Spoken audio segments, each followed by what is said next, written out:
Welcome to K-Drama for Sleep, where your favourite K-dramas turn into soft, soothing stories to drift off to.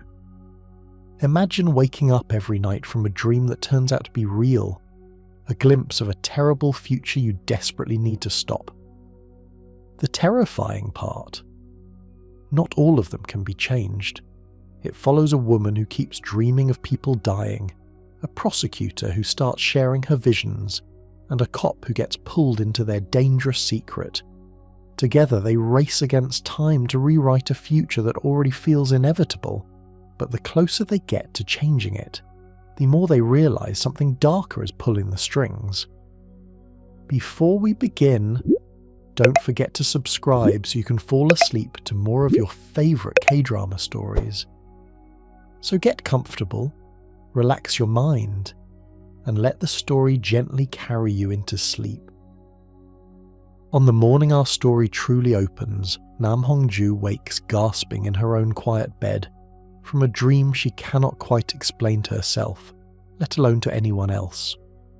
In the dream, she had wrapped her arms around a complete stranger in the middle of the falling snow, and for some reason she still cannot understand. It had felt like the most natural thing in the entire world. She laughs the whole thing off to her mother over breakfast. She's not the kind of woman, she insists, who simply throws herself into the arms of unfamiliar men because she has her dignity and her pride. And then, very casually, she happens to glance out the kitchen window, and every muscle in her body goes completely still. The stranger from her dream is standing there across the street in the soft morning light, holding a small tray of rice cakes in his hands, smiling up at the house next door as though he has every right in the world to belong there. His name, as we would slowly come to know, is Jung Jae-chan, and he has only just moved in that very morning with his younger brother, Seung-won. He has absolutely no idea that the woman who rudely tells him through her intercom to leave her house and never come back is the exact same woman whose path he's going to keep crossing, badly and embarrassingly, for the rest of his long day. Later that same morning at the bus stop just down the street, he sits down carefully next to her on the empty bench. She shuffles one seat away from him to escape. He follows. She moves once again, certain now that something is very wrong with him. He follows her again without meaning to. And by the time Hongju is so convinced that he is trying to seduce her right there in public, that she leaps to her feet and announces loudly to the entire sidewalk that she's not interested in him. Jae-chan is actually only standing up politely to let a pair of passing schoolgirls share the bench with them. The mortification is total and immediate. She flees onto the wrong bus out of sheer humiliation, stays on it out of pride, and she does not dare, not even once, to look back. But here is the thing you must understand about Hongju's dreams, and it is the single most important thing. They are never really about embarrassment, and embarrassment is never the thing she truly needs to be afraid of. Later, that same quiet evening, while she's ringing up a customer at her mother's small samgyeopsal restaurant, she recognises the man standing in front of her. The way you sometimes recognise a face from a photograph you were never supposed to see. She knows his cheap lighter. She knows the small white bandage wrapped tightly around his finger. She knows the exact line of his unshaven jaw from a dream in which he had lit a single cigarette on a snowy night and burst, silently and completely, into flames. She tries to warn him. She shouts through his car window that he will die if he lights that cigarette, and the man only shoves her hand away as if she's another street crazy, and drives off without looking back. A few long hours later, the late evening news breaks in with footage of a gas station somewhere in the city going up in a tall, terrible column of fire, and the man with the bandaged finger becomes one more faceless statistic that nobody will ever trace back to her. Now, Hongju has grown up believing deep down in her bones that she can never actually save anyone. Her own father had not believed her once either, long ago, and her own father is gone. And so, when she dreams that same night of her mother's careful handwritten will, of long hair she does not currently have, of waking up alone in a hospital bed at Christmas, and being told very gently that her mother has died because of an accident that she herself had caused, she does the only thing that makes any kind of sense to her terrified, overtired mind. She runs into the bathroom with a pair of kitchen scissors and starts cutting her hair off in the mirror, sobbing helplessly, as though shortening it could somehow shorten the terrible future waiting for her. Her mother holds her close until she stops shaking and promises her, very gently, that she's not going anywhere. But later that same night, when Hongju has finally cried herself to sleep in her own bed, her mother sits alone at the kitchen table in the soft lamplight and quietly begins writing out a will of her own. The days slide forward the way days always do. Valentine's Day arrives without asking anyone's permission. Hongju has a date that evening with a man named Lee Yubum, a charming lawyer, a former prosecutor, and though neither she nor Jae-chan will know it until much later in this story, the same man who had once tutored young Jae-chan as a boy and taught him that forging a report card could be a clever little game called win-win. Yubum had ruined Jae-chan's childhood with a single well-placed lie about a stolen motorcycle, and Jae-chan had taken the fall for an accident that wasn't his, and his father, our quiet and proud cop, had thrown away every single framed report card he had ever displayed on his desk. Jae-chan has never forgotten any of it. Neither, as it turns out, has Yubum. On that Valentine's evening, inside a warm restaurant lit up with pink paper decorations, three people who should never have been in the same room together collide inside a single frame. Hongju panics partway through dinner about whether she'd left the front door open at her mother's house, and Yubum gallantly offers to drive her home because she has never once driven in the snow before. The sky opens up just as they pull out of the restaurant parking lot. And then, a few quiet streets away, a young man in a baseball cap, kind enough to have just returned Hongju's mother's lost phone to her outside her own gate, steps calmly into the street on his way somewhere else entirely. The car strikes him hard. Hongju's eyes flutter open once in the wreckage, just long enough to register the bright red blood smeared across the hood of the car, and then they close for months on end. Now, here is where the story turns its first cruel, quiet corner. When she finally opens her eyes again, her hair has grown long and unfamiliar against the pillow. It is Christmas Eve in a hospital she doesn't recognise, and her mother is dead. Worn down, she's told, by grief and guilt, and endless nights of extra labour, trying to pay damages to the family of the young man in the baseball cap. A prosecutor is already waiting quietly by her bedside to question her about the accident, and that prosecutor, of all people, is Jae-chan. He is cold, and he is formal, and he tells her very calmly that every single piece of physical evidence in their possession says she had been the one driving that car. Yubum has sworn to it under oath.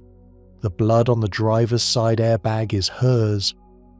The black box footage from the ambulance shows her being pulled out of the driver's seat while Yubum is lifted, dazed and apologetic, from the passenger side.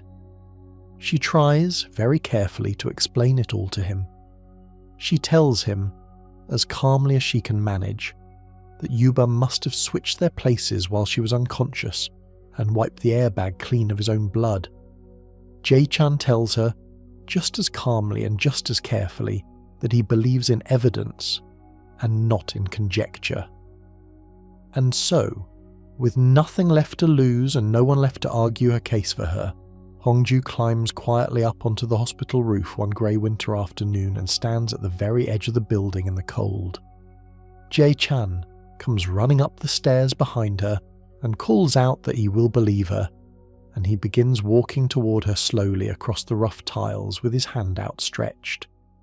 She thanks him very softly for finally saying the words she has been waiting her whole life to hear from somebody, anybody. Then she closes her eyes, tips forward gently into the empty air, and his outstretched hand closes around nothing at all. And then, just like that, young Jae-chan wakes up in his own bed. It is the morning of Valentine's Day 2016, his very first Valentine's Day as a new neighbour on this quiet street. His little brother is pounding urgently on his bedroom door. Hongju's mother is very much alive and already bustling around her kitchen across the way. The rooftop, the blood, the long hair, the broken body he hadn't been able to catch, all of it has only been a dream, his own dream, and yet it had been so vivid and so close that he can still feel the exact weight of her fingers slipping helplessly through his own. He laughs it off at first because he has to, because the alternative is simply unthinkable. But then, not long after, he runs into Hongju at the bus stop on his way to the office, and he hears himself urgently telling her that she should not meet Yubum tonight, that she should not drive in the snow, that she should not go anywhere near a car for any reason at all. She looks at him as though he has just escaped from somewhere with very soft walls. She hails a cab and leaves him standing there alone in the cold. As the long day wears on, every single hour that follows brings another piece of his dream quietly into place, like a puzzle nobody had asked him to solve. Yubum appears. Hongju appears. Snow begins to fall softly from a sky that had been perfectly clear all afternoon.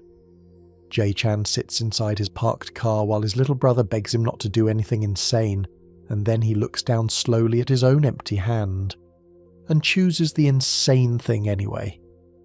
He starts the engine, drives through the dark intersection, and slams his car straight into Hongju's at full speed. In the stunned silence that follows the crash, Yubum is immediately furious, shouting at him in the falling snow. The young man in the baseball cap is standing only a few steps away, stunned, but somehow miraculously whole. And in the middle of all the broken glass and steam, Jae-chan looks Yubum dead in the eye and tells him flatly that he knows exactly what kind of man he is. He tells him, very quietly, that without this crash, Yubum would have killed someone tonight and framed Hongju for the death, and that Hongju's mother would have died alone trying to pay for it, and that Hongju herself would have taken her own life out of unbearable grief. Yubum sneers and demands to know who on earth could possibly believe such a ridiculous, impossible story.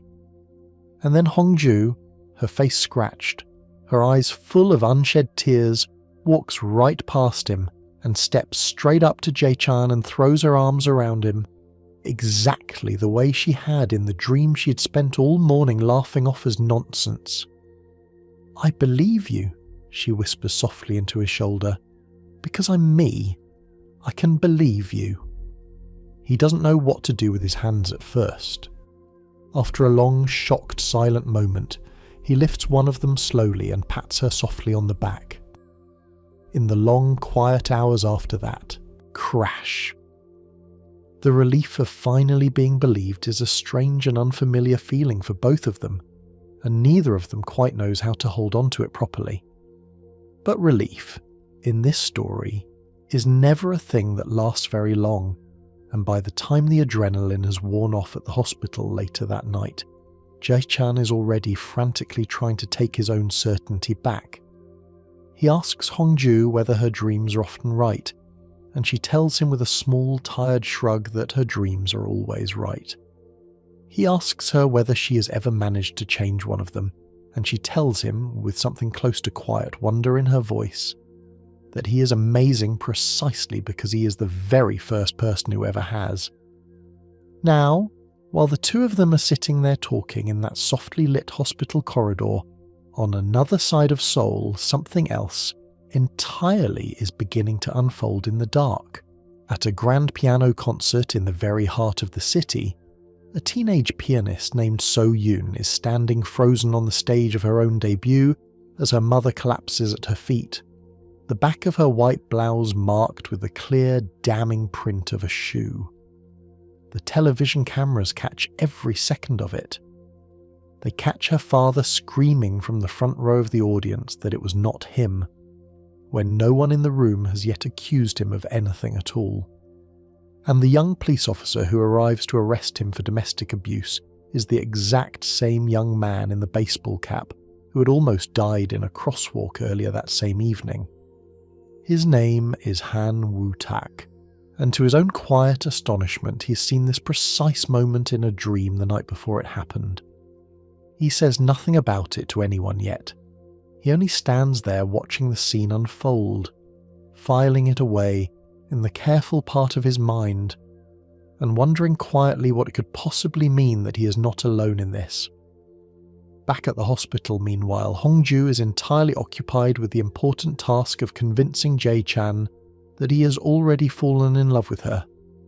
He protests vehemently.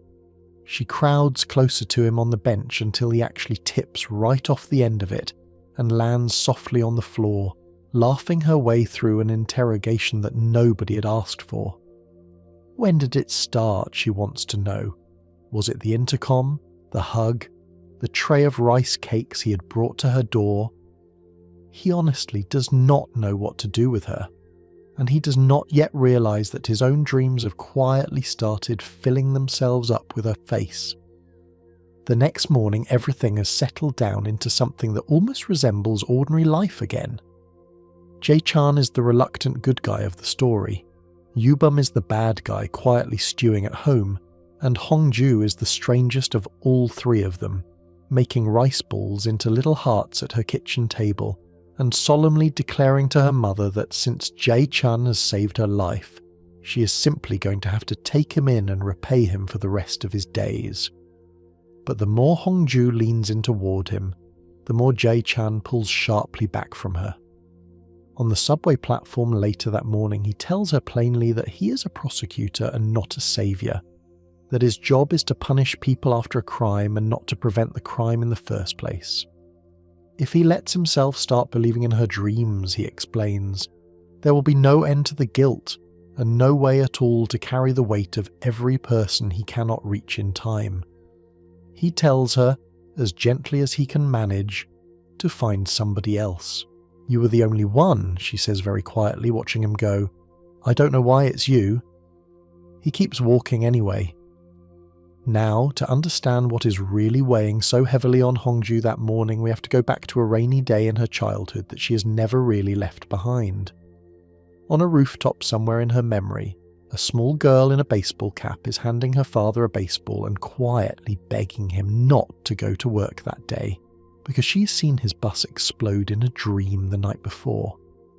That little girl is Hongju herself years and years ago. And that afternoon, her father had boarded his bus as usual, spotted a soldier with a rifle tucked inside a duffel bag, and quietly asked every passenger on the bus to step off for a flat tyre that didn't actually exist. He had already made his choice in that moment.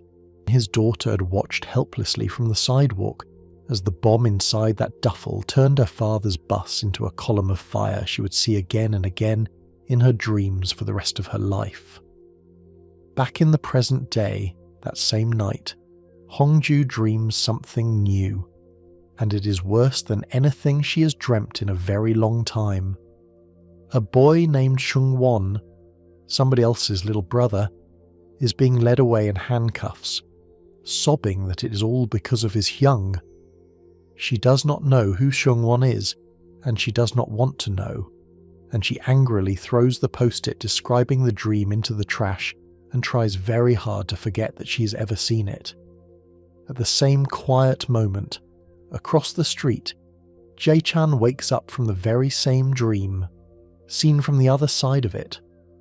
And the name Sung-won, he realises with mounting horror, is the name of his own younger brother. The next morning at school, Seung-won confronts So-yoon about a search he has done on her phone for ways to kill a family member. She does not flinch when he asks her about it. She tells him plainly that her father will never actually face the law, because prosecutors are stupid and lawyers are savage, and she has watched the whole system fail her mother more than once before. The only way she can see to save her mother, she tells him, is to take matters into her own very small hands.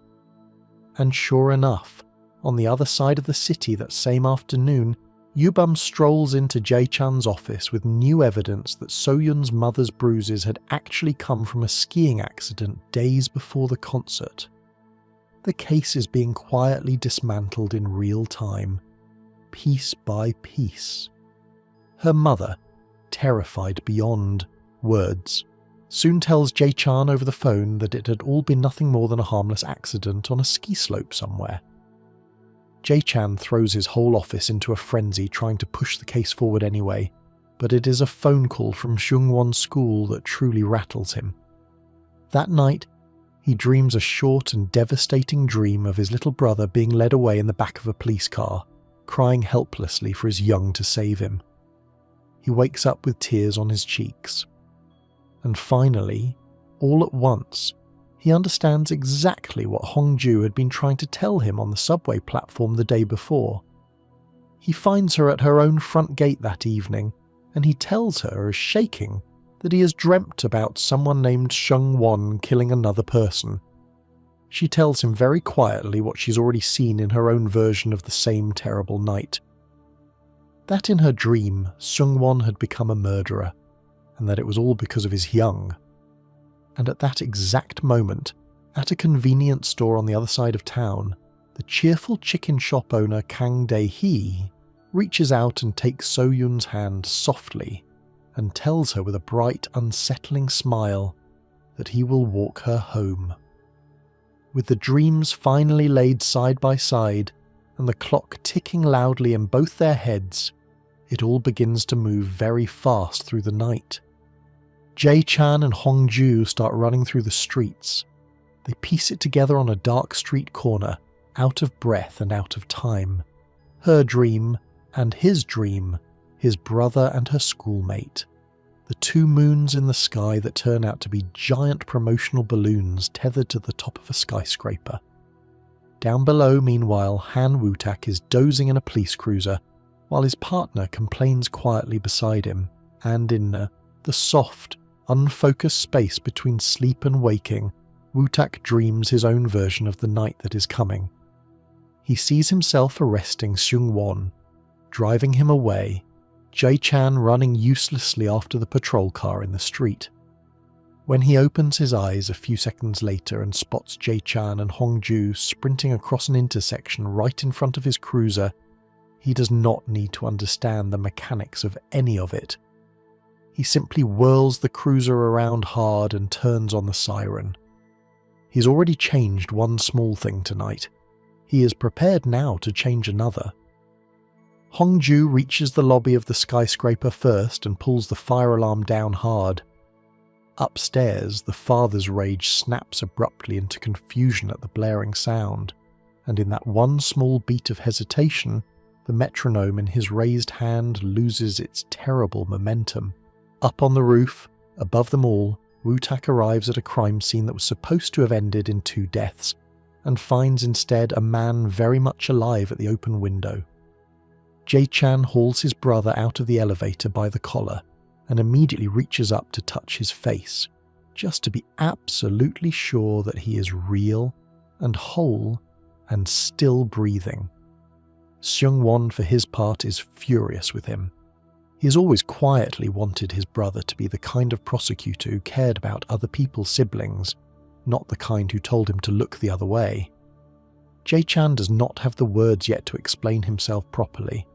He only knows that his little brother is safe, and that a dream has somehow become a choice, and that this time the choice has worked. Later that same quiet night, Jae-chan lies in his own bed and thinks for a very long time about his late father, greater than 13 years earlier, after a motorcycle accident that had not actually been his fault. His father had been so furious with him that they had both been banished from the house together and had had to spend the long nights sleeping up on the roof. And yet, in the middle of that cold, dark night, his father had quietly moved a small heater in front of his sleeping son and tucked the blanket up under his chin and apologized into the empty dark for expecting too much of him. "I want you to grow taller than me," his father had murmured softly. "I can take the bus, but I want you to drive your own car. I've never once been on a plane, but I want you to ride first class someday." Jae-chan had been awake the whole time, of course, crying silently into the rough pillow and listening to every single word. The morning after that rooftop rescue feels almost shockingly domestic, as though the world itself is trying to remind them both that ordinary life still exists somewhere nearby. Over breakfast, Hongju bickers happily with So-yoon about clogged toilets and ungrateful house guests, and across the street Jae-chan tries valiantly to make breakfast on his own and mostly injures himself in the process. Later that same morning, he stops at the neighbourhood pharmacy for band-aids, and Hongju finds him there waiting in line. No dream this time, she says with a small sleepy smile. Just her own 2 feet carrying her to him.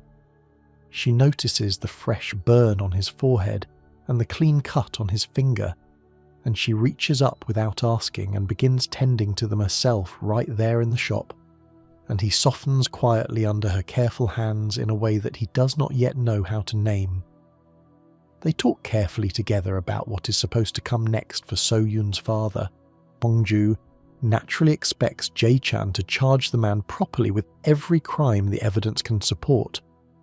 Jae-chan, to her shock, tells her instead that he is planning to let the whole thing go, that the immediate danger has passed, his brother is safe, and he simply cannot afford to lose his entire career over a domestic violence case involving a man who is already out of their daily lives.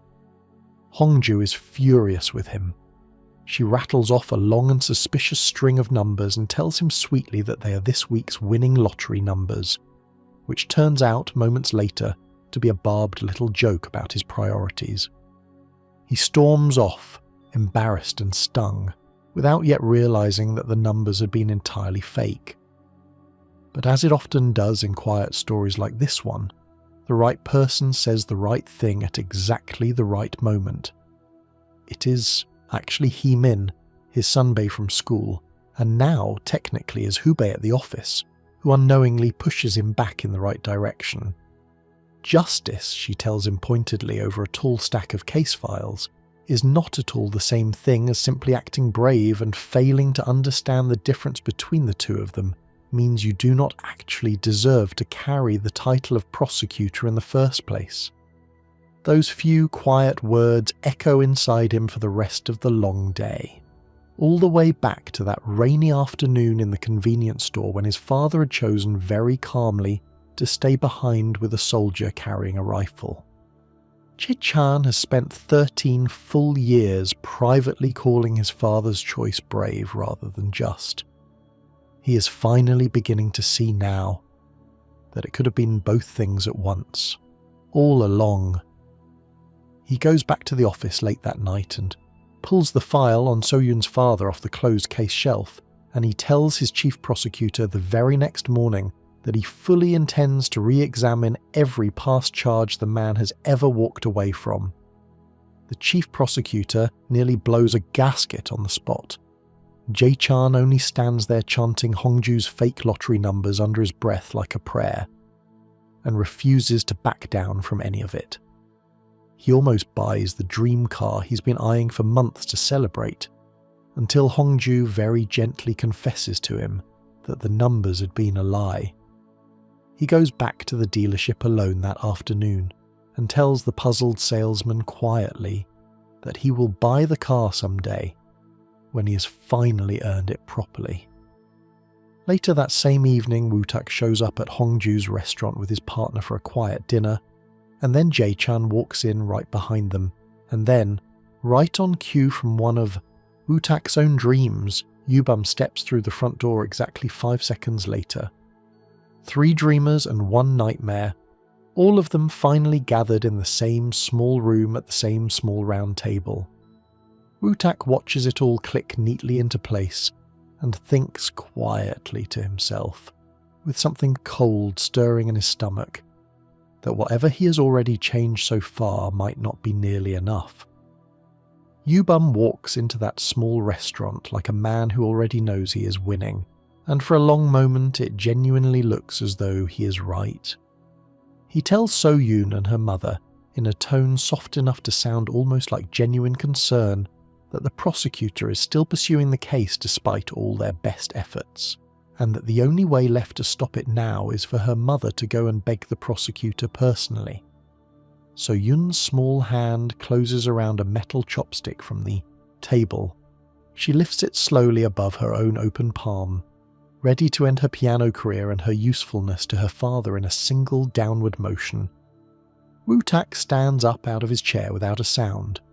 Hongju starts moving quietly toward her. But it is Jae-chan who freezes the whole room. He slams both his hands down on his own table, stalks directly over to theirs, and tells them very evenly that the mother's begging is going to change absolutely nothing, because he is going to indict regardless of what anyone says to him. Then he shreds Yubum's carefully manufactured defense right in front of his own client, plucks the rehearsed apology letter neatly out of Yubum's hand, and makes a small, cutting joke about snakes shedding their old skin. Then he turns to So-yoon, drops his voice into something soft and deliberately silly, puts on an exaggerated pretend growl, and promises her, with all the weight of a prosecutor and none of the coldness, that the scary lawyer at her table is only bluffing because he's afraid of losing in court. She drops the chopstick. Afterward, walking home together quietly under the streetlights, Jae-chan and Hongju move through a slightly stunned silence that neither of them wants to break too quickly. She asks him eventually why he hates it so much when other people cheer him on, and he admits reluctantly that it always feels to him like a thinly veiled threat. Do well, or else I'll be disappointed in you. She asks whether he especially doesn't want to disappoint her in particular, and he refuses to answer the question, which turns out to be its own very loud answer in the end. That same night he goes back to his dark office and works straight through until dawn. It is not really the fear of failure pushing him anymore, not deep down. It is something quieter than that, and something much harder for him to name out loud.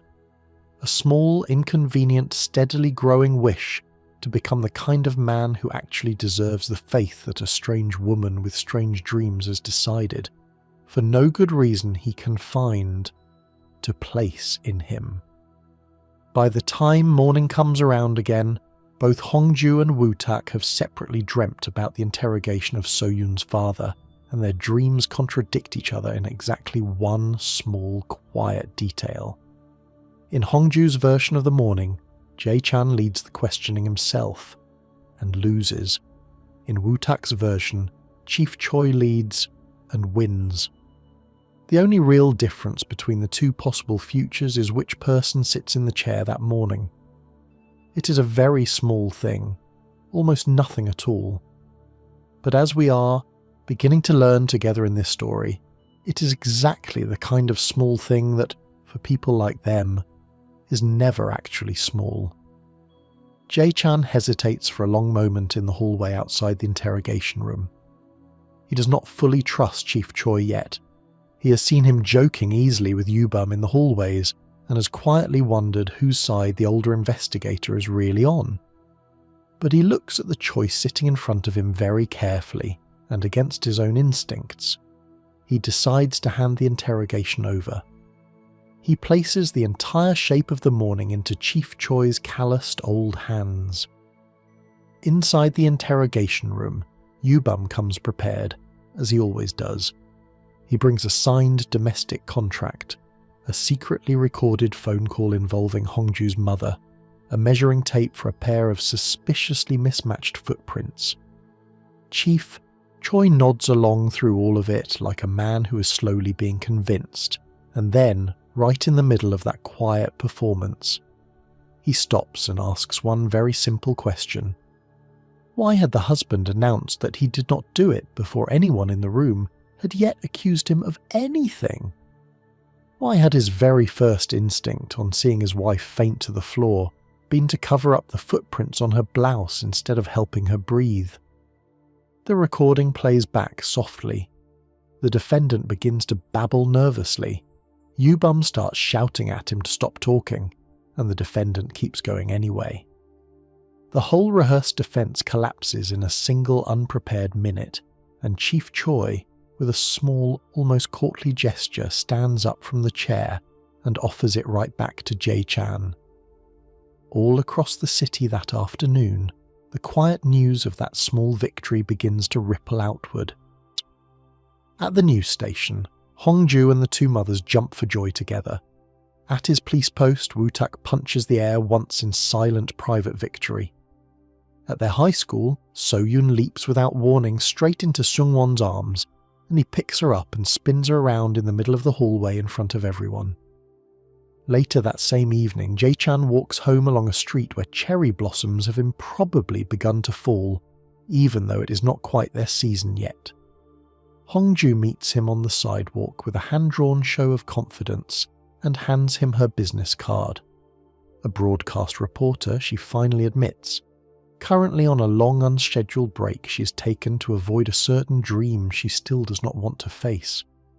She tells him, looking directly into his eyes, that no matter the outcome of any case he ever tries, she is never, under any circumstances, going to be disappointed in him. She stands up on her toes to kiss him. He, laughing, stands up on his own toes at the exact same time, and she cannot quite reach his lips. That night, however, in his own soft dream, he does not dodge her at all. He leans down and kisses her properly under the falling blossoms. He wakes up frightened by how much he wants the dream to be real, and he promises himself very quietly, before he rolls over in bed, that before these new feelings of his grow any bigger, he is going to find some way to run away from them.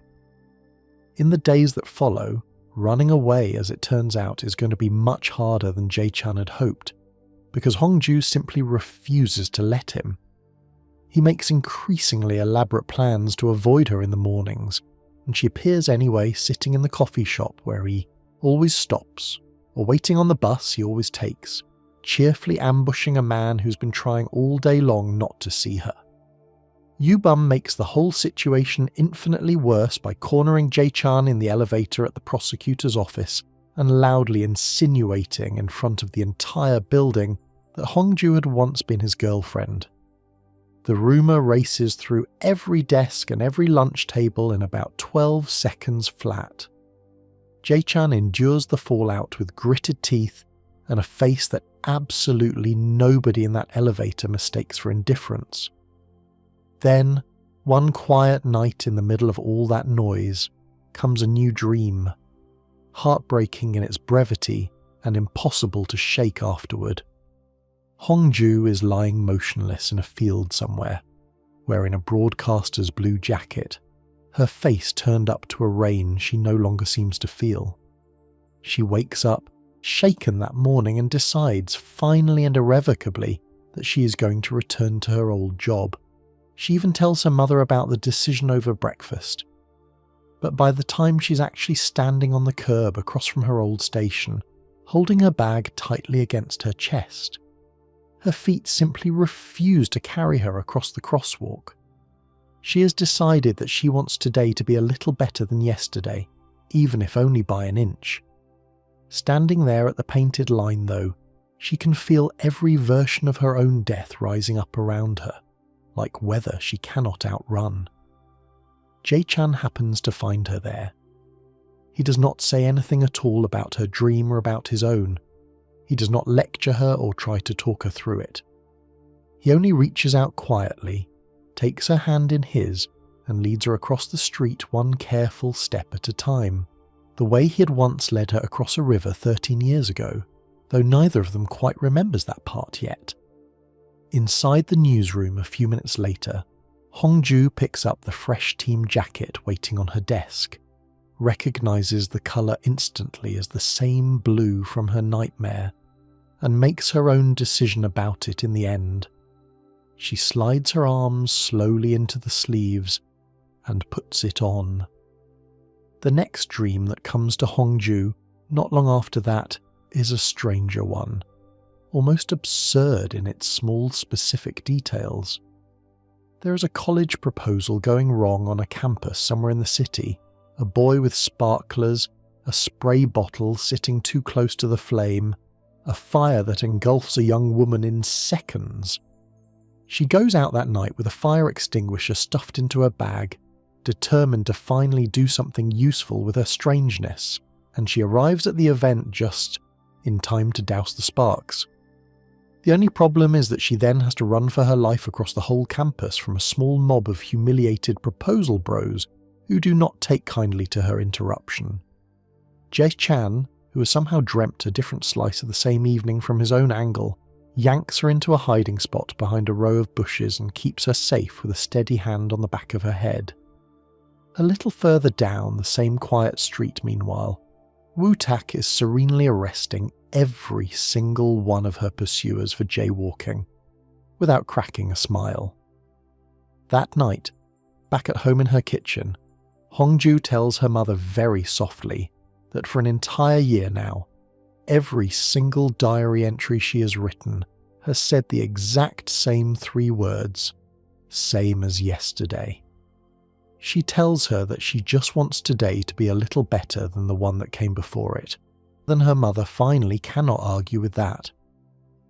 The next morning, without saying anything about it out loud, she quietly lays out Hongju's work clothes on the bed, freshly washed and carefully pressed. It is the closest thing to permission that either of them can manage. Meanwhile, on another side of Seoul, at a chicken shop only a few quiet blocks away, the cheerful owner Kang Di-hee has come home to find his younger sister waiting for him, her shoes scuffed and her eyes full of the particular kind of fear you cannot fake. She has begun, very quietly, to suspect him. Outside the shop, unaware of any of this, Hongju and Wu-tak are already pulling up on a tip, about to walk straight into something much worse than any of them yet understands. Dae-hee, as it turns out, has killed his own brother with potassium cyanide, the very same poison he has been using to silence the neighbourhood's stray cats whenever they get too loud outside his window at night. He has written himself the perfect little script, a staged car accident, a refused autopsy, a convincing sob story, and a quickly arranged cremation. And Yubum has helped him walk out of the first courtroom a free man without blinking once. Only afterward, alone in the empty courthouse bathroom, does Yubum lean heavily over the sink and scrub his own hands until they bleed, and finally look up at his reflection in the mirror and admit silently what he has become. In the days that follow, Jae-chan keeps quietly pulling on every thread the case offers him. A thumb drive recovered from a petty thief, a cell phone sitting somewhere at the bottom of a river, a pattern of scarlet on a kitchen floor that does not match the kind of pattern an ordinary accident leaves behind, and Hongju, making her ordinary rounds as a reporter one afternoon, mentions almost in passing that someone in her neighbourhood has been killing cats with cyanide. Jae-chan goes very still at his desk when she says it. Chief Choi remembers, with sudden, prickling clarity, how unnaturally bright the victim's blood had been that night in the morgue. They are still racing each other quietly toward the answer when Dae-hee arrives at his little sister's apartment to finish what he had started. Hongju gets there just ahead of him by sheer luck and insists on making Wu-tak go inside without her so that he can hold the door. Wu-tak is stabbed brutally in the stomach before he can even finish speaking. The only reason Hongju does not die in that stairwell herself is that Wu-tak, bleeding out helplessly on the floor, reaches up with the very last of his strength and grabs Dae-hee's leg so that she will have a chance to run. Upstairs on a construction rooftop a few minutes later, Hongju huddles under a thin tarp in a single shoe and whispers out loud into the dark night around her. to Jae-chan, to nobody, to whichever dreamer might still be listening. The exact address and the exact date and the exact time of the building she's hiding inside. She asks him, please, if he can hear her at all, not to be late. The tarp lifts slowly. It is Dae-hee. She screams Jae-chan's name into the sky. And Jae-chan comes. He comes with sirens and an arrest warrant and the name of Hongju's dream still hot and fresh on his tongue. He comes to the stairwell and fights Dae-hee hand to hand in the dark and very nearly loses until Hongju's flying. Shu finally gives him the opening he needs to turn the fight. Chief Choi's whole investigator team comes puffing up the stairs a half-second behind him. The arrest is made clean. In the cold lobby far below, Woo-tak is still just barely breathing. At the hospital the next morning, Woo-tak's very first question is whether Hongju has come through the night all right. Jae-chan is so rattled by his friend's injuries that he can barely speak a full sentence. In the interrogation room down the hall, Dae-hee is screaming for Yubum like a man screaming for a god who has stopped returning his calls. Yubum has turned him down cold. My today could be your tomorrow, Yubum tells Jae-chan very quietly in the elevator on his way out of the building.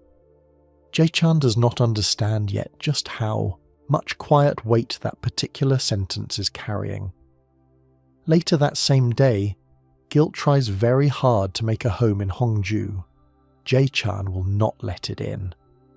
In a small park that afternoon, surrounded by a slowly growing pile of used tissues, he tells her that guilt is like water you cannot unspill. You cannot regret anything backwards, he says softly, only forward. The only thing to do is to remember the debt for a long, long time and pay it back slowly over the course of a whole lifetime. What Hongju does not yet know, and what we are only now about to learn together, is that those are almost word for word the very same words a young junior cop in a police uniform had once said to a crying 12-year-old Jae-chan outside a police station on the night his father's pride in him had first broken. She does not yet know that that same young officer is still alive somewhere very close to both of them, and that the thread running between the three of them is longer and stranger than any of them can possibly have guessed. Carrying that lighter feeling of absolution out of the park with him, Jae-chan walks straight into the next trial with something almost like confidence for the first time since he's put on the robes. Dae-hee's second trial goes exactly the way the first one should have gone the first time around. Jae-chan makes his case cleanly. Hongju sits in the audience taking careful notes. Dae-hee's little sister cries quietly in the aisle behind her. Yubum has vanished from the defense table entirely, replaced now by a tired, overworked public defender. The judge hands down a sentence of life in prison. For the first time in a very long while, Jae-chan walks out of that courtroom actually feeling as though he has done what his badge has always been supposed to let him do.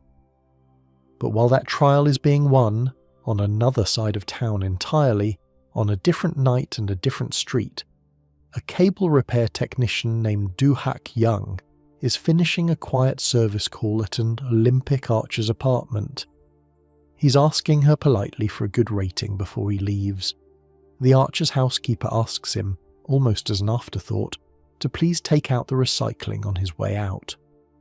He does it with an irritated half smile and writes a bitter little post online afterward about whether he should just walk away from his whole life entirely. Woo-tak, scrolling his phone idly in his dark apartment, gives the post a silent thumbs up without really looking at it. It is exactly the kind of tiny, meaningless detail that only matters when something terrible happens later.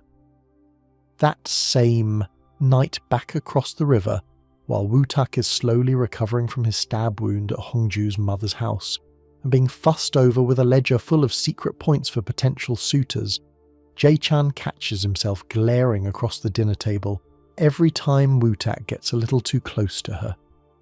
He has finally begun to realise how much he wants to be the one leaning over her shoulder, and he is in absolutely no hurry to name the feeling out loud. A few days later, before the three of them can settle back into anything that resembles peace, comes the Olympic archer. She's found dead in her own apartment in a pool of her own blood, with a strange geometric pattern drawn across her living room floor in red. Every single camera in her building catches Ha Kyung entering and leaving that afternoon. He runs, he hides, he shows up at Woo-tak's apartment in the middle of the night, uninvited, because Woo-tak has once been his high school roommate, and because Woo-tak is the smartest and best person he knows in the whole world, and because he happens to know a secret about Woo-tak that he is willing to use as leverage if he has to. Now, Woo-tak's secret is simple, and it is exactly the kind of secret that ends a career. He cannot really see colours, not the way other people do. He had passed the police academy's vision test on a fluke years ago. If the truth ever comes out, his whole career as an officer ends in a single afternoon. Ha Kyung knows all about it, and he threatens, weeping on the floor, to spill it to the press. Woo-tak calmly pulls out a blank resignation letter from his desk drawer and offers to quit the force on the spot if that is what Ha Kyung actually wants from him. Ha Kyung breaks down, completely then, writhing on the floor, and begs Woo-tak through his tears to just say that he believes in him. Woo-tak cannot quite bring himself to say those exact words, but he looks his old friend steadily in the eye and tells him that if he really is innocent, he can be convinced, and if Woo-tak himself can be convinced, then other people can be convinced too. Ha Kyung turns himself into the police before the sun comes up.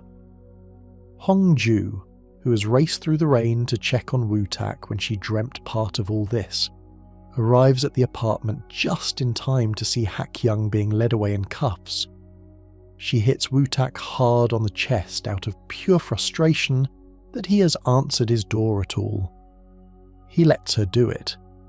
He turns his face gently away so that she will not see the tears finally forming in the corners of his eyes. The Ha Kyung case lands on Jae-chan's desk the very next morning, and the whole fragile structure of their lives starts to tilt under the weight of it. Hong-ju and Woo-tak are both dreaming about the case from different angles by now. In one dream, Jae-chan sees Hong-ju running from a mob of furious boys on the street, and then, right in the middle of the dream, he sees her stabbed in broad daylight. In another dream, Woo-tak sees the whole thing folding neatly into a courtroom where he himself will be the one to ruin the trial. Now here is where the city itself turns against Jae-chan almost overnight. Yubum, who has now positioned himself as the lawyer representing the archer's grieving parents, holds a tearful press conference about a dying father who only wants justice before his cancer finally finishes him. The prosecutor's office is mobbed by angry protesters carrying signs with Jae-chan's face on them. Seungwon is bullied relentlessly at school. Jae-chan's photograph is plastered across every news portal in the country, with increasingly nasty comments underneath it. He tries to walk through the front door of his own office in a hoodie and a pair of borrowed glasses, and still barely makes it past the mob waiting in the street. And yet, every single time he looks at the evidence, the story refuses to match. The evidence, no matter how many times he turns it over in his hands, simply does not match the story everyone else wants to believe. Ha Kyung's 13-minute window inside the building is too short for what has happened to the body upstairs. The archer has suffered for years from chronic dizziness and fainting spells. Her head injuries look, to anyone who looks closely enough, exactly like a fall. There is no blood anywhere on Ha Kyung's hands, his shoes, or his clothes. The only piece of the puzzle that stubbornly refuses to fit is that strange geometric pattern painted across the floor in red. Yubum leans harder on Hong-ju as all of this is happening. He quietly hands her a sealed juvenile record, theft and assault when Ha Kyung had been only 11 years old, and he tells her smoothly to run with it on air. He tells her it will be more than enough to keep an innocent man locked up regardless of what the actual evidence supports. He even draws her a neat little metaphor with a half-full glass of cola and a head of foam at the top. He looks very pleased with himself indeed. Hongju goes home that night and stares at the sealed envelope in her hands for a very long time. She thinks about a river 13 years ago and a rope she had almost, in a single terrible moment, let go of completely. Then she walks into her newsroom the next morning and tells her Sunbei, calmly and clearly, that the sealed records are not a story, and that reporting them will only poison an investigation she no longer trusts herself to poison. Her Sunbo, to his real credit, listens to her and pulls the piece. The actual answer to the case, when it finally comes, is almost absurd in its simplicity. A netizen somewhere has posted a photograph of a small dog riding on top of a robot vacuum cleaner that has rolled through a puddle of the dog's own waste and drawn strange, geometric zigzag patterns across the entire floor of its owner's apartment. Hongju's Sunbei sees it and stares. Jae-chan sees it and stares too. Chief Choi has already started to quietly suspect the shape of the truth. The Olympic archer had fainted in her own living room and hit the back of her head on her own floor. A robot vacuum cleaner had rolled obediently through the pool of her blood and drawn those strange streaks across the tile exactly the way it was designed to.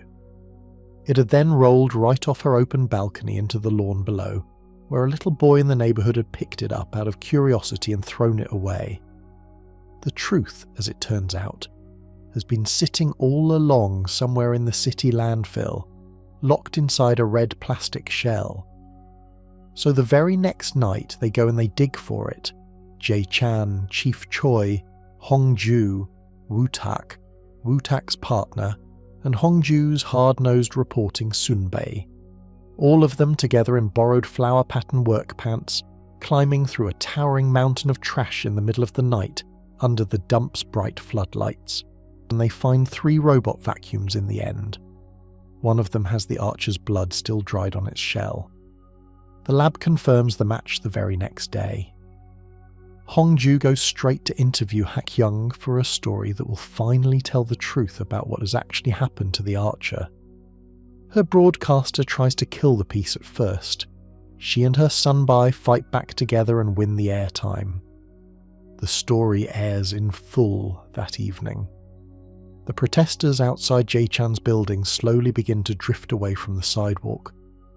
But one particular man in a black bucket hat, holding a sign he has never quite raised above his head, simply turns around without a word and walks off down the street. And he does not look back. Now, it is on that same quiet evening that Jae-chan happens to be watching Hongju's broadcast with his chief prosecutor, and a cup of coffee when her sign-off finally reaches him. She closes the story with a single phrase he has seen once on a post-it note that he has kept tucked carefully inside his desk drawer for 13 long years. Rage made a natural thing difficult. He stops mid-bite. Everything in him goes extremely still. All at once he runs back through every small clue he has been missing. The boy he had hit on a riverbank long ago, the girl who had called herself Chestnut on the back of a note, the baseball cap Hongju still wears sometimes for no particular reason, her father's cherished baseball tucked away in a drawer somewhere in her memory. He suddenly cannot sit still. He goes sprinting down the street and nearly collides with Hongju's mother in the middle of the sidewalk. She confirms it for him with a small bewildered smile when he asks her. Yes, her daughter's childhood nickname really had been Chestnut because she had cropped her hair so short as a little girl that it had made her head look like one. Jae-chan throws his arms into the shape of an enormous heart and runs off to a jeweler to buy a ring before he can even properly thank her. But while he is out picking out a ruby setting at a shop across town, the story is already moving quietly without him. Yubum, already humiliated by losing the Hak-young case on the evening news, is on the phone with the Archer's grieving father. He's telling him about a rookie prosecutor who has a quiet, personal friendship with the suspect's former roommate. He's handing that grieving father a folder full of carefully chosen photographs. The Archer's father, who's dying of cancer and running out of days to be useful to his dead daughter, reaches very slowly for his hunting rifle. Later that same night, on a street lined with colourful paper lanterns swaying gently in the breeze, Jae-chan waits for Hongju to arrive with a ruby ring in his pocket and a nervous, rehearsed smile on his face. Hongju notices the lanterns first, then feels a sinking in her chest before she can even name what is wrong. A car comes around the corner much too fast. A rifle barrel slides smoothly out the open window. A single shot rings through the air, and Jae-chan's hand drops heavily at his side, and his blood begins to spread slowly across the front of a white shirt that is not supposed to be red. Hongju catches him in her arms as he falls to his knees on the pavement. Then, in the long chaos that follows, the Archer's father drives on into the night in his wounded car, looking for two more men on Yubum's carefully prepared list of photographs, Woo-tak and Hak-young, who happen at that exact moment to be walking out of a small bar together. He aims his front bumper at them and misses. He circles around the block and misses again. Police cars cut him off before he can try a third time, and by the time they reach his car to pull him out, the old man has already slumped unconscious against the wheel. At the hospital, meanwhile, Jae-chan flatlines on the operating table. For one quiet and terrible second, he is simply gone. And in that single second, he realizes that the thing he most needs to say to Hongju is not "I love you," and not "I'm so happy to have found you again," but simply and painfully, "I'm sorry. Sorry for standing on a subway platform and telling a girl who had spent her entire life trying to save other people that saving people was not his problem. Sorry for handing her back her umbrella that day and walking away from her without looking back." He imagines himself very clearly, in his mind, taking the umbrella from her hand instead. A single tear works its way loose, and somewhere in the operating room, his pulse comes back. Outside the operating room, Hongju waits in the corridor with Seung-won and holds his badly bruised face in both of her hands the way a mother would. When she finally steps out into the lobby and sees her own mother standing there waiting for her, her knees simply give way beneath her, and she cries into her mother's shoulder that she has changed the future, and it has only gotten worse and worse. Her mother holds her up against the wall until Woo-tak comes running down the hall with the news that the surgery is finally over, and that Jae-chan is alive. When Jae-chan first wakes up after the surgery, the first face he's sure he's looking at is Hongju's, and that turns out to be a mistake, because it is actually his chief prosecutor, who is unfortunately trapped at the bedside of a heavily medicated patient who's stroking his face and calling him Chestnut. By the time the real Hongju finally arrives at the hospital room, Jae-chan has put every piece of the long-ago puzzle together on his own. She is the girl from the river. She's the girl who had pulled him out of the water and saved him from drowning. She is the girl who had been there with him on the single worst day of his entire life, and he has spent 13 years failing over and over again to recognize her face. At first, she pretends not to remember him at all. It hurts too much to admit otherwise. Because she too remembers that day. And she remembers that for one terrible second at the edge of the riverbank, she had stood there with the rope in her hands and genuinely debated whether to let him drown alongside the cop she hated so much. She has spent every year since then quietly thinking of herself as a wound rather than as a rescuer. She simply cannot bear the thought of being remembered that way by the very person she had nearly failed. In the meantime, back at home, her mother has quietly removed the ruby ring Jae-chan had bought for her daughter from Hongju's drawer and hidden it carefully in her own. She's not proud of it. But every time she looks at Jae-chan now, she sees her own husband boarding his last bus all those years ago. She simply cannot stand to watch her only daughter love another man who might not come home. It takes Jae-chan one long rainy day to finally find Hongju again, greater than he wanders the wet streets outside the hospital in nothing but a thin gown and a borrowed jacket, his bullet wounds slowly bleeding through his shirt, because Hongju has already dreamt that he would, and because this time he desperately wants her to find him, and not his ghost. When she finally catches up to him at a quiet bus stop with an umbrella in her hand, he tells her the truth he's been holding back for 13 years. He had hesitated too that long ago day at the river, before he had jumped into the water after the drowning cop. He is no better than she had been at the edge of the bank. The only difference between them, he tells her softly, is that they had both made a choice in the end. He had dived. She had pulled. The rain comes down hard around them. She reaches up and kisses him slowly under her umbrella. In a parallel dream, somewhere, she is kissing him in exactly the same way. The two scenes split and merge and reunite on a single soft line. "It's nice to see you again, Jung Jae-chan." Now, on that very same rainy night, across town, in an elegant empty office, a celebrated mystery novelist named Professor Moon is ringing Yubum's private after-hours line. He has strangled his own teaching assistant inside an elevator earlier that night, and when the elevator doors had rattled loose mid-struggle, he had looked at the opening and made a deliberate choice. He had shoved the young man down the empty shaft behind him. The student is not actually dead yet, but he will be very soon. Yubum listens to the whole confession like a man examining an expensive broken watch in his lap.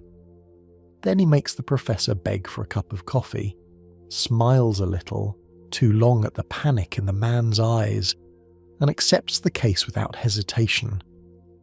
In the days that follow, the teaching assistant clings quietly to life in the hospital, brain dead but still technically breathing, his organs already registered for donation. 7 people across the city are waiting for those organs. One of them is a very small boy named Chan Ho, whose mother, Prosecutor Sohn, has been quietly praying for a rainy day with a well-timed accident for much longer than she ever wants to admit out loud. She has told herself many times that it is a terrible thing to hope for. Her colleague Prosecutor Lee has gently told her, when he found her crying in the hallway, that it is not actually terrible at all. The case lands on Jae-chan's desk the very morning he comes back from sick leave, before he has even properly unpacked his pens. Hongju and Woo-tak have each been dreaming pieces of what is coming for days. In one version of the future, Jae-chan orders an autopsy, catches a murderer, and 7 patients die waiting in their hospital beds. In another version, he signs the transplant papers, saves 7 lives, and loses the case completely in court because without an autopsy, he has no way to prove any of it. Either way the dream ends, he ends it by quietly packing up his desk at the prosecutor's office for good. At first, Hongju tries very hard to get him to simply run from the whole mess.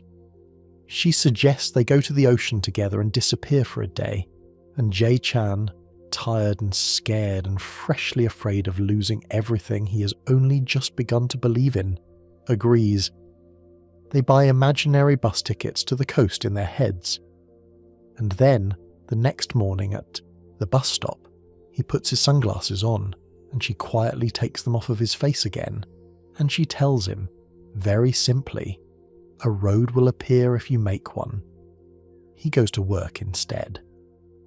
That morning, Jae-chan refuses both of the futures he has been shown. He finds himself a third choice that nobody has thought of yet, a simultaneous autopsy and transplant surgery, limited strictly to the injuries on the victim's head and neck. leaving the rest of his organs free and usable for the 7 people still waiting for them in their hospital beds. The chief prosecutor warns him seriously that the move might not yield enough evidence for a real trial afterward. Jae-chan takes the risk anyway. In one operating room that day, the surgeries all run in careful parallel. In the next room over, little Chan-ho finally gets his new kidney.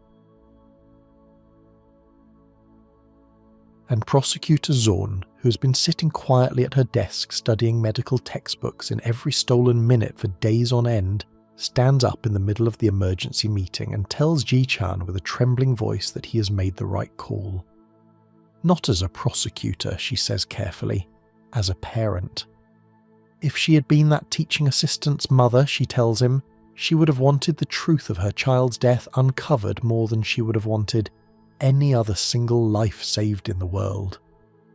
Later, Prosecutor Lee watches her finally break down in the hallway outside her office, and he simply pins a small post-it to her office door so that nobody on the team will disturb her. He stands quietly outside the door himself, and does not ask her to explain herself to him, not once. In the courtroom that week, Yubum does exactly what Yubum always does.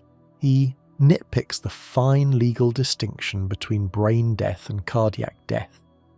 He argues that since the victim's heart had been stopped artificially for the sake of the transplant surgery, rather than stopping on its own in a hospital bed, his client simply cannot be held legally responsible for murder.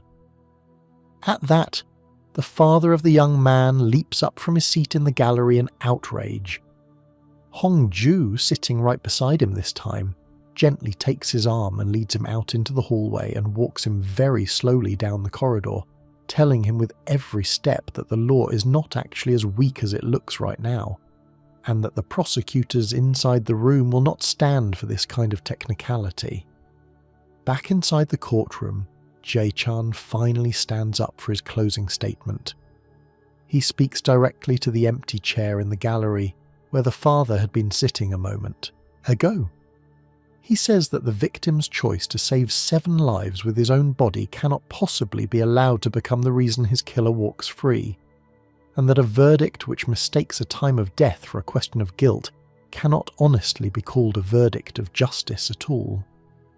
Please, he says, bowing slightly to the judge, I ask that justice, like a flowing river, will come to pass in this courtroom. Professor Moon is found guilty. The teaching assistant's father weeps in the gallery in open gratitude. And Yubum, watching the whole loss from the back row of the courtroom, goes and scrubs his hands raw in another bathroom sink afterward, because the mirror above it still refuses to lie for him. That weekend, Jae-chan takes Hongju to the beach as a promise kept. She had lied to him earlier about a dream in which he had won the trial. She had actually invented it from scratch, because he had needed so badly to hear it, and he had known about the lie from the very start, and he had built her an ocean trip for it anyway. He carries her into the shallow water in his arms, laughing softly, both of them half soaked. For one bright, quiet afternoon, the future looks like a gift to both of them again, instead of a sentence to be served. Not long after that bright afternoon at the ocean, in that same city, a high school boy named Daegu collapses on the floor of a convenience store clutching an inmate's final handwritten note. His father had been a doctor once, and then a convict. The 4th serial killer, the man convicted of murdering 11 hospital patients. And now he is a corpse who has sent his last words out into the world insisting, right up to his final breath, that he had been framed for the whole thing. Green Umbrella leans quietly against the wall behind the counter, forgotten there by a lawyer who always forgets the things that will one day be held against him. The next day, Seung-won, who is Daegu's classmate and the only kid who still sits with him at lunch anymore, brings the will home that evening and places it carefully in his brother's hands. Daegu has asked him to. Jae-chan begins to read through it, and then he begins to read through it a second time much more carefully. Yubum, as it turns out, had won his very first prosecutorial award for putting Daegu's father away. Chief Choi had been the lead investigator on that old case. And the single most incriminating piece of evidence in the entire investigation had been a small bottle of drugs found in the doctor's office. Drugs the doctor had sworn, right up until his last breath, had been planted there by somebody else. Jae-chan says nothing about any of it out loud yet, but the weight of the question settles down quietly into his chest and refuses to leave him alone. A few days later, a petty thief shows up in Jae-chan's interrogation room, a tired older man who has been lifting cell phones from people at wedding buffets, and over the course of one long weary afternoon, he tells Jae-chan a sob story about an injured daughter waiting for him back at home. The chief prosecutor brushes the whole thing off as an obvious familiar con. Jae-chan, acting on some instinct he cannot quite explain, goes out to the man's address that night anyway. Hongju, of course, follows him. Together they learn from a neighbour standing in her doorway that the daughter really had been real, and that she had died alone 10 years earlier, while her father had been serving time for a crime that a different, hurried prosecutor had rushed through without ever bothering to check on her. The old man, genuinely moved that somebody in a suit has finally gone looking for his daughter, offers Jae-chan something small in return.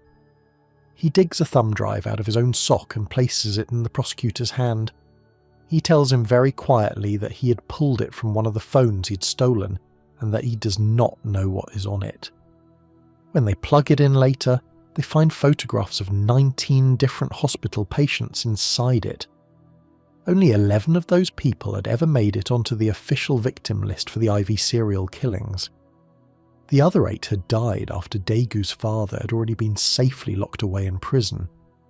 The real killer, whoever they are, has never actually stopped, standing in the hallway. A little later, Chief Choi looks down at those photographs and goes very pale. That same night, he walks into Yubum's private law office without an appointment and asks him, point blank, whether he had falsified evidence in that old case. Yubum gives him a careful non-answer that is not, however, a real no.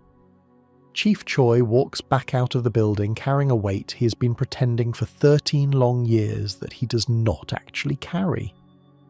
Meanwhile, on the other side of the investigation, the accomplice on the other end of that missing phone, the man who'd been quietly delivering hush money to the thief on someone else's behalf, is tracked down by Woo-tak and his partner and arrested cleanly in the street. And then, not long after that, he is found dead inside his own storage container the very next evening, murdered by someone who did not want his phone, or the secrets inside it, to ever reach anyone's hands. Hongju and Jae-chan arrive at that same storage container at almost the exact same time that night, partly by coincidence, and partly because of how tightly their stories have now wound together. A figure dressed entirely in black padlocks the heavy door behind them from the outside and starts calmly pouring gasoline through the seams in the metal. The whole container goes up in flames in a matter of seconds. Jae-chan wraps his arms around Hongju inside the smoke, because there is absolutely nothing else left for either of them to do. Then, through the crackling and the heat, the door begins to shudder on its hinges. Somebody outside is beating the padlock off with a heavy rock, over and over and over again, with all the strength of a man who has been waiting for this exact minute for 13 straight years. The lock finally shatters. A figure comes running in through the smoke and grabs both of them by the collars and drags them out into the cool night air. It is Chief Choi. He sits them both down on the pavement and tends to their burns without once looking at his own badly bleeding hands. He scolds Jae-chan for going out into the field alone, and he scolds Hongju for doing exactly the same thing, his voice shaking, his eyes full of something neither of them quite understands yet. "If I hadn't come today," he says softly, "you could have died." Then he pulls them both into a rough hug and cries so hard that he cannot finish his own sentences. They call him Chief Choi into his ear and thank him for coming for them, and they have no idea yet why his relief is so impossibly big, or why he keeps searching both their faces as though hoping they might finally, after all this time, recognize him. Now, here is where the truth about Chief Choi finally comes quietly into view. Because Chief Choi had had a younger brother once, a brother who had gone AWOL from the army. Beaten and broken and covered in bruises, Chief Choi had somehow missed on every single phone call, and had come to him one night looking for help. Chief Choi had told him to sit tight and wait, and then he had gone out to buy him food, and he had come back to an empty room. While he'd been gone, his brother had disappeared, had taken a rifle into a convenience store and had killed Jae-chan's father. Then his brother had boarded a city bus and died in an explosion beside Hongju's father, leaving two children standing on opposite sides of the same wreckage with no possible way to understand each other. Chief Choi, it turns out, is the junior cop from that long-ago police station. Chief Choi is the man young Jae-chan had cried to outside the station on the very night his father's pride in him had first broken, the man who had told a weeping 12-year-old boy to feel guilty only for a short time and to remember for a long, long time. Chief Choi is also the man whom Hongju herself had almost let drown at the edge of a river all those years ago. He had dreamt of all their faces from his own hospital bed that same terrible day, and he had said out loud to his partner that his ending simply was not here yet, because there was someone very important he had to meet in the distant future. He's been walking quietly toward them all ever since. One day, when the time had finally come, he had come to the prosecutor's office, unassuming, and asked specifically to be assigned to the bumbling new rookie nobody else particularly wanted to work with. He had suffered through Jae-chan's endless mistakes and his long hours and his ruined shoes without ever once complaining. He'd been waiting patiently for the day Jae-chan would finally look up from his desk and recognize him. And he had started to accept, painfully, that that day might never come at all. As the investigation into the old Ivor serial killings quietly reopens in the days that follow, the real killer finally begins to rise slowly to the surface of it.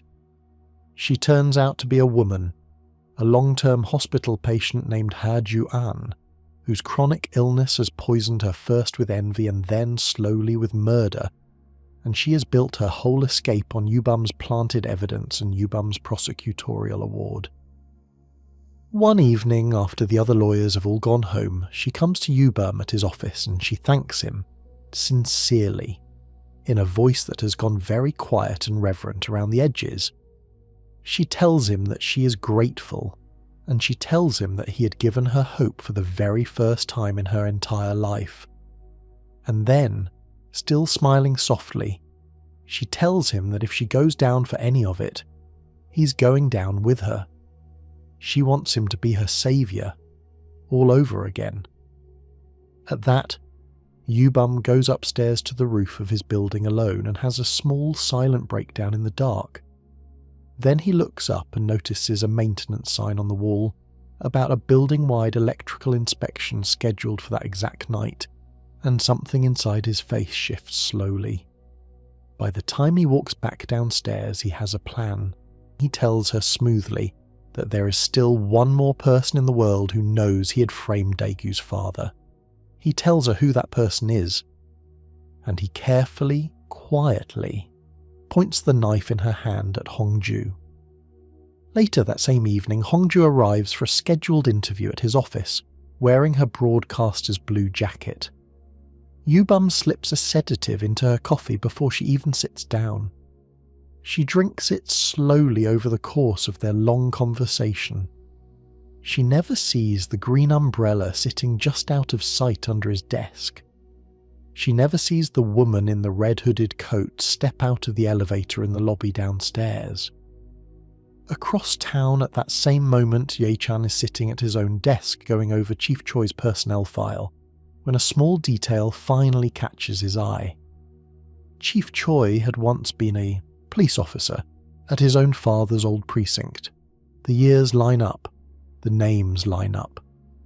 Ye-chan freezes mid-sentence and begins, at long last, to understand exactly who has been sitting at the desk across from him this entire time. He looks up from the file and Chief Choi is already gone. A carefully written resignation letter is sitting in neat handwriting on the desk in his place. Ye-chan reads the letter twice, begs the empty chair to come back, and then goes running out of the office. What he does not know yet is that Hongju is already lying on the rooftop of a different building across town, slowly losing consciousness in the rain. Yubum is standing up there with her, under his own green umbrella. Ha-juan is crouched down over Hongju's body with a syringe in her hand, and a red umbrella of her own. Hongju's mind is barely clinging to the surface of the drug anymore, but some trained reporter's part of her understands exactly what she has to do next. She asks the killer the current time, she asks her the current place, she memorizes the address of her own death, and then whispers it out loud into the dark around her, straight to the man who had once dreamt her murder from the safety of his own bed, hoping with everything she has left that he will somehow hear her. Wu-tak gets there first. He reaches the roof and finds only 2 open umbrellas abandoned on the tiles, and Yubum already carrying Hongju's limp body down the fire stairs. The killer herself is off-screen and gone. Yubum's whole carefully rehearsed story about self-defense is already loaded on his tongue and ready to go. Wu-tak does not waste a single second on him. He simply scoops Hongju up out of his arms and runs her down the remaining flights of the stairwell himself. Ye-chan bursts into the building's lobby just as Wu-tak comes around the final corner with her in his arms. She's not breathing anymore. Ye-chan drops to his knees on the marble floor and begins CPR with the same hands a 12-year-old girl had once used to save a drowned 12-year-old boy at the edge of a river. He begs her, out loud, to hold on for just a little longer. He compresses her chest and counts quietly under his breath and compresses again. Her pulse comes back to her. Her breath comes back to her. The long debt between them, finally, is beginning to circle itself closed. In another hospital room across the same building, Yubum is carefully spinning his rehearsed lie about self-defense for a pair of tired detectives, when they finally tell him that Hongju has survived. After all, his face goes through several expressions he cannot quite manage to control in time. Wu-tak, standing a few feet behind the detectives with his hat in his hand, sees every single one of them pass across Yubum's face. He writes all of them down quietly inside his head, for later. Later that same night, Ye-chan arrives at Hongju's hospital room after visiting hours are already long over, and very nearly breaks down the door begging a nurse for just 1 minute inside. Hongju calls out to him from the bench down the hallway, already awake, already sitting up, already patiently waiting for him in her gown. She tells him quietly that she knows how hard he had worked to save her life. He picks her up into his arms right there in the corridor and holds her so tightly against his chest that she actually starts to laugh softly into his shoulder. When Chief Choi finally comes to see Ye-chan at the hospital the next morning, Ye-chan loses his composure for the first time in that entire terrible week. "Why?" he cries into the older man's coat. "Why would you leave like that at a time like this? How could you leave me all alone?" Chief Choi holds him upright against his shoulder and says very quietly that he is sorry. And then, at last, he finally tells Ye-chan the whole long story, with nowhere left to hide it. He tells him about the younger brother who had once gone AWOL, and about the long-ago food run that had cost both their fathers their lives. He tells Ji-chan that he had wanted to die for a very long time afterward, believing in his bones that he had aided and abetted his own brother's crime simply by trying to protect him. And then he tells him that he cannot do that kind of aiding and abetting ever again. Not for Yubum, not for anyone in the world. He is going to go and work for Yubum's firm not as an accomplice this time, but as a witness from the inside. He's going to stop running, once and for all. Jae-chan holds back the one question he most wants to ask him. Why didn't you tell me sooner?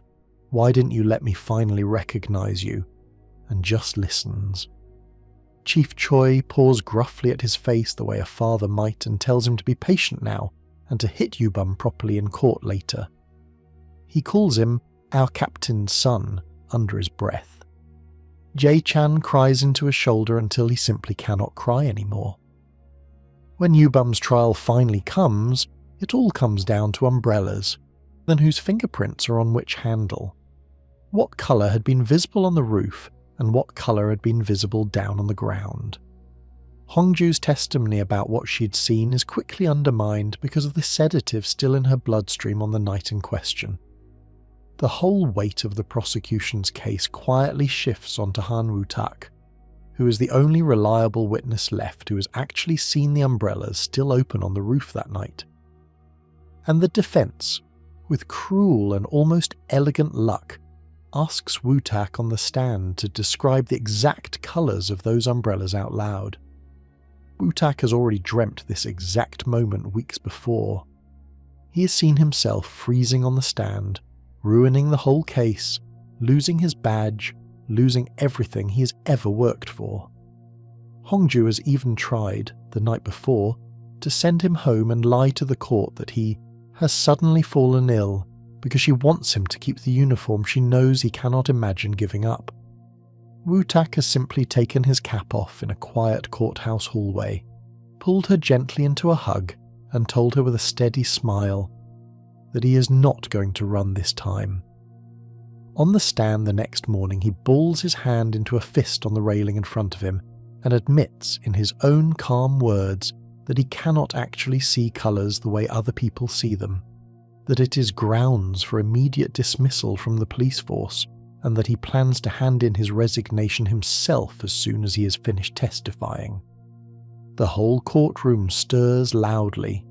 Jae-chan's papers slip from his hands and fan out across the floor. Then Woo-tak very quietly describes both of the umbrellas in precise exact detail, their shapes, their handles, their specific patterns, and he compares one of them to Yubum's green necktie and the other to Jae-chan's reddish prosecutor's robes. His testimony stands up cleanly. Yubum's entire defense collapses only a few sentences later. His own law firm abandons him in the courtroom on the spot. Afterward, Woo-tak walks out of the courthouse, salutes his partner one last time in the lobby, and lets himself finally cry into a uniform he is never going to wear to work again. Hongju watches him from down the hall through her own tears. Jae-chan reads about it later inside a quiet text message Woo-tak sends him. Let's not be awkward. I'm okay. Let's keep being friends. And then, just outside the courthouse doors, comes the leaf. It is a single autumn leaf, falling gently in the middle of the early summer. It is a leaf Chief Choi had seen once in a hospital dream 13 years ago and had never quite been able to place until the moment it finally brushes softly against his open palm outside the courthouse. He looks up slowly from it, and there is Jae-chan walking toward him across the concrete in slow motion, and he thinks to himself, so quietly that only he can possibly hear it, I thought I still had more time than this. In that moment, Yubum's car comes tearing around the corner far too fast, out of control and out of rage, and out of every mercy Yubum has ever been given, and Chief Choi does not move out of its path. Jae-chan starts running toward him, but running simply is not going to be enough this time. The impact throws Chief Choi high into the air and down onto the street. Jae-chan reaches him a second later and gathers him up into his own blood-stained hands, like a child begging a father not to go. Chief Choi looks up at him and smiles softly, and he asks him to say it, to say the thing from the dream, the thing Jae-chan had once said to a man he did not yet know in a moment he did not yet remember. And through deep, ragged sobs, Jae-chan finally tells him, if they ever meet each other again in some next life, he will be a bumbling rookie prosecutor who will not recognize him at first, who will make him work overtime and drag him through landfills and never listen to him properly. But if Chief Choi is still willing, knowing all of that, to come find him anyway, then Jae-chan will work very hard and ask him questions and learn from him and respect him very, very much. Chief Choi closes his eyes with a smile of absolute peace on his face. Don't cry for too long. Feel guilty only for a short time, but remember, for a long, long time. And then he dies quietly in Jae-chan's arms on the street. At the funeral later that week, Jae-chan walks out into an empty side hallway of the funeral hall and sinks slowly down onto the floor by himself. Hongju follows him out there, the way he himself had once followed her out on the worst day of her life, and she sits down on the floor next to him without saying a single word, and she holds him against her shoulder while he cries. 13 years earlier, in another quiet hallway, a little boy had done exactly the same thing for a little girl. The shape of that one small wordless kindness has finally, at long last, come all the way back around. In the end, Yubum confesses to absolutely everything.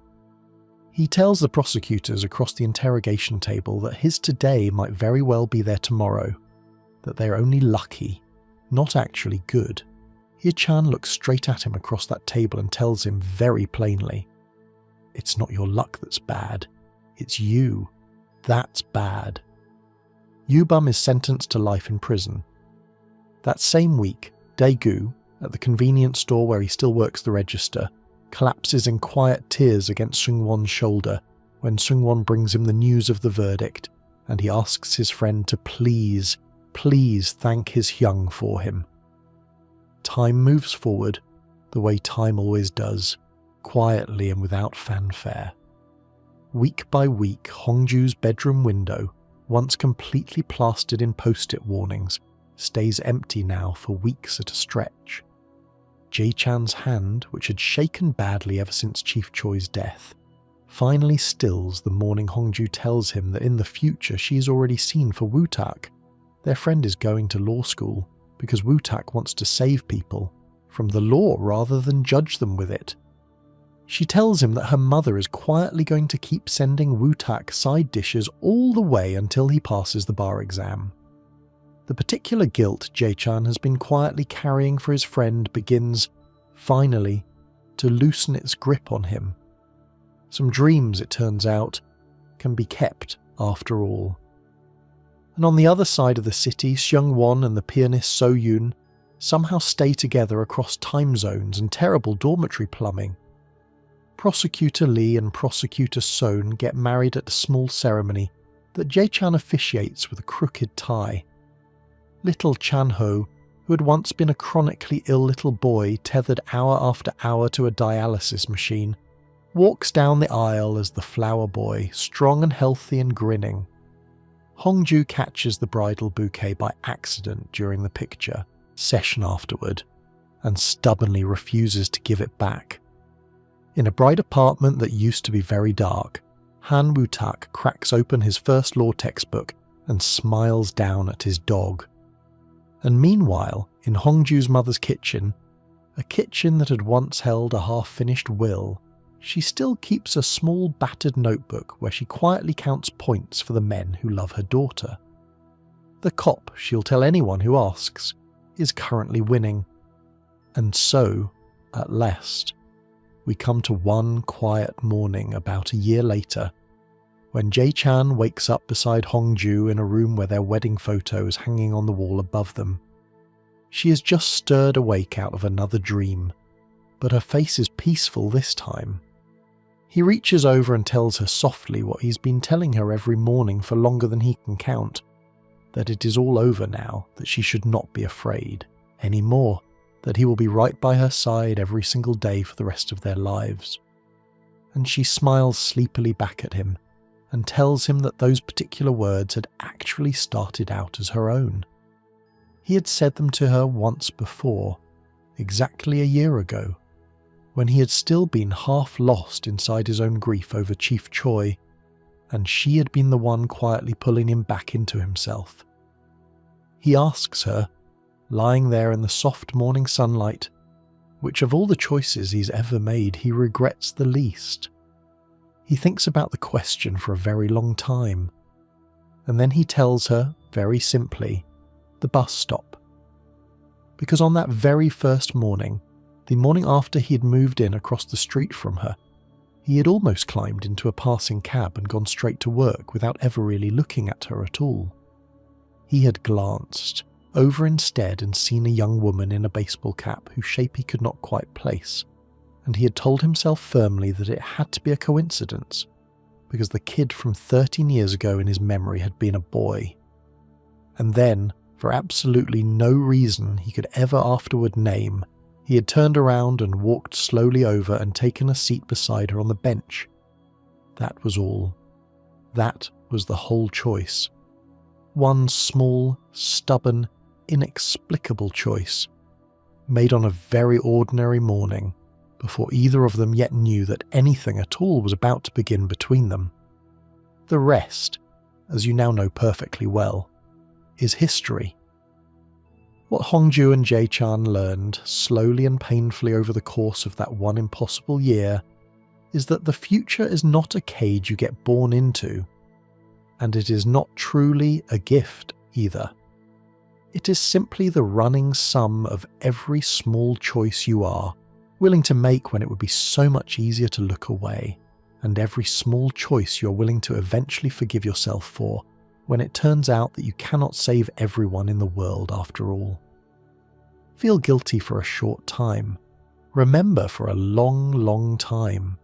Cry briefly, but never forever.